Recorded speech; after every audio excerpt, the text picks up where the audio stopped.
नमस्कार दोस्तों, स्वागत है आपका मार्केट गाइडेंस चैनल पर। दोस्तों, आज हम प्राइस एक्शन के महत्वपूर्ण कॉन्सेप्ट डिमांड सप्लाई के एक बहुत ही महत्वपूर्ण पैटर्न के बारे में बात करने वाले हैं। ड्रॉप बेस रैली यानी डीबीआर डिमांड जोन।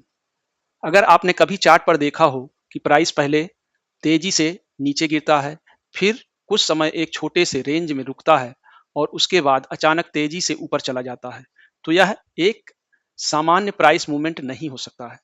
कई बार यही छोटा सा बेस एक महत्वपूर्ण डिमांड जोन बन जाता है।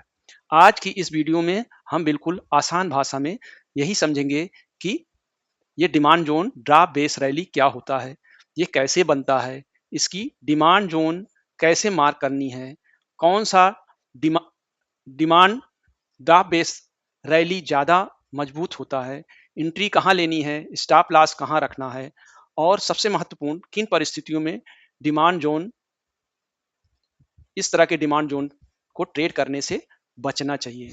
तो सबसे पहले आइए समझते हैं कि ये ड्रॉप बेस रैली क्या होती है। ड्रॉप बेस रैली ये डिमांड जोन का एक बहुत पॉपुलर पैटर्न होता है, जिसमें प्राइस क्या करता है, पहले ड्रॉप करता है, ऐसे ऐसे ड्रॉप करता है, फिर एक एरिया में एक बेस बनाता है ऐसे, और फिर तेजी से ऐसे चला जाता है। तो इस तरह से इसको देखना है कि क्या किसी एरिया से प्राइस नीचे गिरते हुए आ रहा था और अचानक बेस बना के तेजी से ऊपर चला जाता है, तो इसे ये ड्रॉप वाला एरिया है, ये बेस वाला एरिया है, और ये तेजी से मूव कर जाता है ऐसा प्राइस। तो प्राइस क्या करता है, गिरने के बाद छोटी छोटी कैंडल में एक रेंज बनाता है, यही हमारा बेस कहलाता है, और बेस के बाद तेजी से प्राइस ऊपर चला जाता है, इसलिए इसको रैली बोलते हैं। ये क्या बोलेंगे, ड्रॉप, और ये बेस, और ये रैली। इसी बेस के आसपास डिमांड जोन बन जाता है। लेकिन यहाँ एक महत्वपूर्ण समझने की बात यह है कि प्राइस गिरा कुछ कैंडल, फिर उसके बाद रुका कुछ कैंडल, और फिर तेजी से ऊपर चला गया। तो सिर्फ यही देखकर हमको डिमांड जोन नहीं मार्क कर लेना है, हमें देखना होगा कि रैली कितनी मजबूत है। अगर बेस के बाद प्राइस तेजी से, ये ड्रॉप फिर बेस के बाद तेजी से मूवमेंट करता है प्राइस, तब इसे अपन drop base rally demand zone मान सकते हैं, और ऐसे में इस जोन की इंपॉर्टेंस बढ़ जाती है। यानी हमें केवल पैटर्न नहीं देखना, बल्कि देखना है कि बेस के बाद तेजी से प्राइस मूवमेंट किया है कि नहीं। हमें प्राइस के स्ट्रेंथ और मार्केट के स्ट्रक्चर को भी समझना है अच्छे से। Drop base rally demand zone के पीछे साइकोलॉजी क्या होती है, ये भी समझना होगा हमको। जब प्राइस नीचे गिर रहा था, ऐसे, तब सेलर्स मार्केट को डोमिनेट कर रहे थे, सेलर्स प्राइस को नीचे ले आ रहे थे। लेकिन जब ये बेस बना, तो जब बेस बनता है तो सेलर के इस स्ट्रेंथ को ये बेस रोक देता है, और प्राइस यहां से नीचे नहीं गिरने देता। तो यहां संभव है कि एक बड़े बायर ने अपना कंट्रोल हासिल कर लिया हो, और जब बायर सेलर पर हावी हो जाते हैं तो प्राइस बेस से इस बेस से तेजी से ऊपर चला जाता है।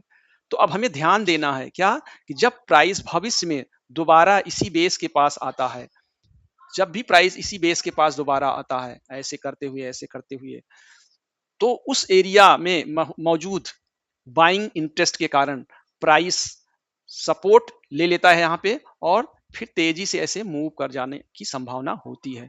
इसी कारण से ड्रॉप बेस रैली एक संभावित डिमांड जोन बनकर हमारे लिए अट्रैक्टिव एंट्री दिखाने का काम करता है। डिमांड जोन कैसे मार्क करें, हमेशा याद रखना है कि जब प्राइस ऐसे ऐसे आया, तो यहाँ पे जो इनडिसीजन कैंडल, कल वाले वीडियो में भी बात करी थी कि इनडिसीजन कैंडल बनती है, तो ये बहुत बड़ा एरिया नहीं होना चाहिए, ये बहुत छोटा एरिया होना चाहिए। मतलब 2-3 कैंडल बने, यहाँ ज्यादा कैंडल ना बने, तो ये क्या है, इंपॉर्टेंट और स्ट्रांग एरिया बन जाता है।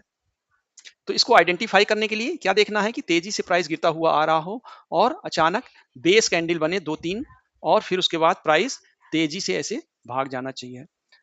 अगर रैली स्ट्रांग है तो बेस के हाई लो के आधार पर डिमांड जोन मार्क करना होता है। जैसे ये तेजी से प्राइस गया हुआ है, तो यहाँ पे जो कैंडल बनती हैं, बेस कैंडल जो बनती है, उसे हमें मार्क कर लेना है। यहाँ पे 1, 2 या 3 अगर बनती हैं तो उनको हमको मार्क कर लेना है, और फिर ऐसे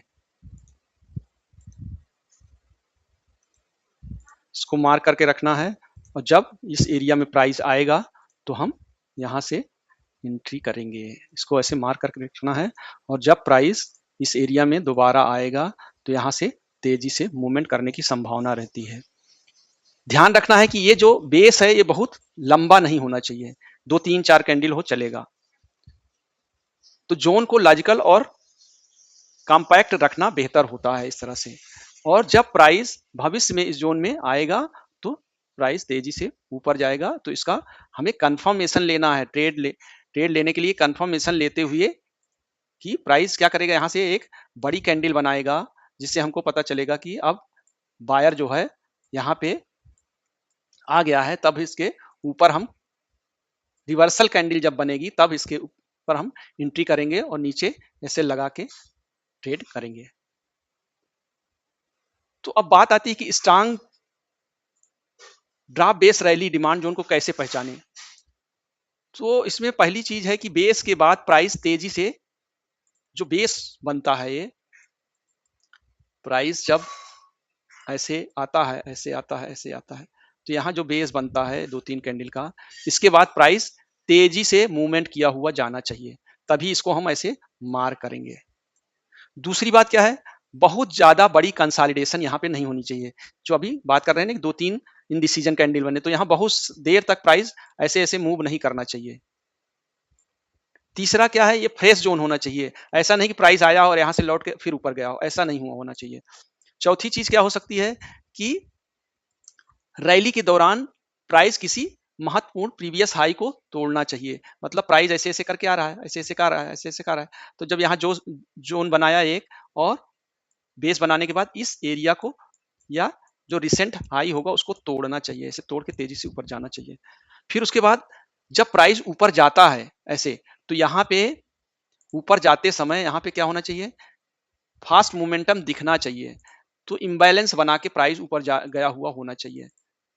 तो इससे हमको पता चलता है कि ऐसे ये देखिए फेयर वैल्यू गैप बनाते हुए प्राइस ऊपर जाना चाहिए।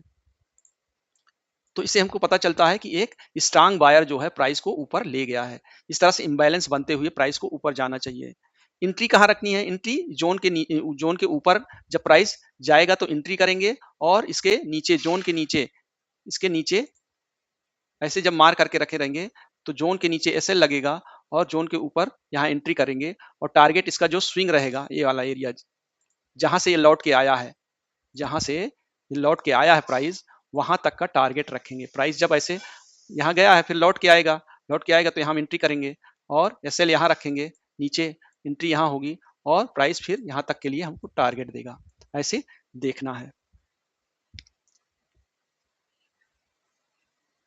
तो इसमें दो अलग अलग चीजें होती हैं। क्या होती है, जोन हमें एक संभावित एरिया देता है, एंट्री के लिए हमें प्राइस एक्शन कंफर्मेशन देखना होता है, ऐसे कि यहाँ पे रिवर्सल मिले, हमको कोई कैंडल रिवर्सल दे तभी हम ट्रेड करेंगे, और प्राइस जोन में आना चाहिए यहाँ, और फिर हमको रिवर्सल मिले तब हम ट्रेड करेंगे। तो अक्सर क्या होता है कि प्राइस जब यहाँ आता है और बड़े खिलाड़ी जो पहले से इस प्राइस को मूव करा के ऊपर ले गए हैं, उनका यहाँ ऑर्डर बैलेंस पड़ा रहता है, इसलिए यहाँ ऐसे आके इस तरह से एक रिवर्सल कैंडल या एक कोई ऐसे बहुत बड़ी बुलिश कैंडल बन जाती है। फिर उसके बाद हम एंट्री करते हैं, उसके नीचे ऐसे लगाते हैं। तो इस तरह से कभी कभी स्वीप भी करता है, ऐसे स्वीप करके फिर एक ऐसी कैंडल बना देता है, तब हम ऐसा एंट्री ले सकते हैं। बुलिश इंगल्फिंग बन जाए तो एंट्री के बारे में यहाँ हमें सोचना चाहिए। तो इस तरह से कंफर्मेशन बहुत जरूरी है। स्टॉप लॉस जैसा बता दिए यहाँ नीचे होना चाहिए, और एंट्री यहाँ, टारगेट यहाँ होना चाहिए। तो हमेशा ये भी ध्यान रखना है कि हमारा ये रिस्क रिवार्ड हमारे फेवर में है कि नहीं। ऐसा नहीं कि ये जोन बहुत बड़ा हो तो हम ट्रेड ले लें और पता चला कि जो है टारगेट जो मिल रहा है एसएल उससे ज्यादा हो रहा है। ऐसा कुछ नहीं होना चाहिए। हमारा रिस्क जो है हमारे हिसाब से होना चाहिए, तभी यहाँ एंट्री बनानी चाहिए। तो किन किस किस तरह के जोन से हमें बचना चाहिए, इसके बारे में समझ लेते हैं। तो हर जो ड्राफ्ट बेस जो रैली होती है, वो सही हो या डिमांड ट्रेड करने लायक हो, ऐसा ज़रूरी नहीं है। तो अगर बेस बहुत बड़ा है, तो हमें सावधान रहना है, हमें ट्रेड यहाँ लेने से अवॉइड करना है। अगर ज़ोन कई बार टेस्ट कर चुका है, कई बार प्राइस यहाँ आ चुका है, फ्रेश होना चाहिए, तब भी हमें ट्रेड अवॉइड करना चाहिए। और कभी प्राइस मान लीजिए इसके नीचे क्लोज कर चुका है, तब भी हमको क्लोज करके फिर ऊपर गया है, तब भी इसके बारे में इस तरह के ज़ोन को ट्रेड करने से बचना चाहिए। और क्या देखना चाहिए हमको, मार्केट का कॉन्टेक्स्ट हमेशा देखना चाहिए कि अगर प्राइस हायर टाइम फ्रेम पे बीरिश है, तो केवल छोटे टाइम फ्रेम पे ये इस तरह का डिमांड जोन को देखकर अग्रेसिव बाइंग नहीं करनी चाहिए। हायर टाइम फ्रेम में चीजें देखना चाहिए। तो अगर ये जोन ज्यादा प्रोबेबिलिटी के साथ ट्रेड हम करना चाहते हैं, तो हमें केवल 5 मिनट 15 मिनट चार्ट पर निर्भर नहीं रहना चाहिए। पहले हायर टाइम फ्रेम पर मार्केट के स्ट्रक्चर को देखना चाहिए, monthly, weekly, daily, 1 hour, 15 minute. अगर हायर टाइम फ्रेम पे ट्रेंड बुलिश है और उसी डायरेक्शन में ये जोन बन रहा है ड्राफ्ट बेस रैली का, तो सेटअप की क्वालिटी बेहतर हो सकती है। तो हायर टाइम फ्रेम से डायरेक्शन और लोअर टाइम फ्रेम से एंट्री का अप्रोच बनाना चाहिए। इस तरह से खूब सारा अभ्यास करिए, तो धीरे धीरे चीजें बेहतर होती जाएंगी और हमारे लिए ये प्रोडक्टिव हो सकता है। तो मैं यही कहूंगा कि आप लोग इस पे अभ्यास करिए, खूब सारा अभ्यास करते करते चीजें बेहतर होती जाएंगी और हम बाकायदा प्रॉफिटेबल ट्रेड लेने में सक्षम हो जाएंगे।